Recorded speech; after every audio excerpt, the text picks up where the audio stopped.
ಆತ್ಮೀಯ ವೀಕ್ಷಕರೇ, ತಮ್ಮೆಲ್ಲರಿಗೂ ಸ್ವಾಗತ. ಇಂದಿನ ಈ ಒಂದು ವಿಡಿಯೋದಲ್ಲಿ ಹುದ್ದೆ ಭರ್ತಿಗೆ ಕಾಲಮಿತಿ, ವಿವಿಧ ಇಲಾಖೆಗಳಲ್ಲಿ ಖಾಲಿ ಇರುವ 72,186 ಹುದ್ದೆಗಳ ನೇಮಕಾತಿ ತ್ವರಿತ ಒಂದು ಲೇಟೆಸ್ಟ್ ಅಪ್ಡೇಟ್ ಅನ್ನು ತಮ್ಮೊಂದಿಗೆ ಶೇರ್ ಮಾಡ್ತಾ ಇದ್ದೀನಿ. ವಿಡಿಯೋನ ಸ್ಟಾರ್ಟ್ ಮಾಡೋಣ ವೀಕ್ಷಕರೇ. ಬಹಳ ಇಂಪಾರ್ಟೆಂಟ್ ಆಗಿರುತ್ತೆ. ವಿಡಿಯೋನ ಲೈಕ್ ಮಾಡಿ, ಅದರ ಜೊತೆಗೆ ನಮ್ಮ ಯೂಟ್ಯೂಬ್ ಚಾನಲನ್ನು ಕೂಡ ಸಬ್ಸ್ಕ್ರೈಬ್ ಮಾಡಿಕೊಳ್ಳಿ.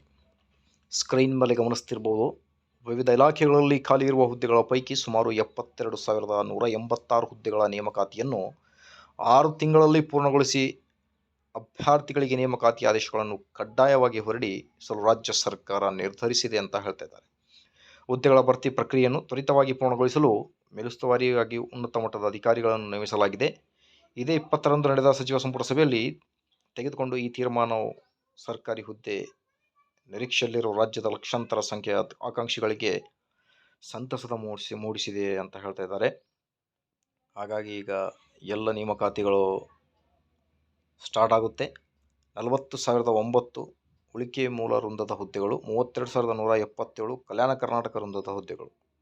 2 ತಿಂಗಳಲ್ಲಿ ಅಧಿಸೂಚನೆ, 4 ತಿಂಗಳಲ್ಲಿ ಸ್ಪರ್ಧಾತ್ಮಕ ಪರೀಕ್ಷೆ, 6 ತಿಂಗಳಲ್ಲಿ ನೇಮಕಾತಿ ಪ್ರಕ್ರಿಯೆ ಪೂರ್ಣ. ಆದಷ್ಟು ಬೇಗ ನೇಮಕಾತಿಗಳಾಗಲಿ. ಮಾಹಿತಿ ಇಷ್ಟದಲ್ಲಿ like, share and subscribe. Thank you.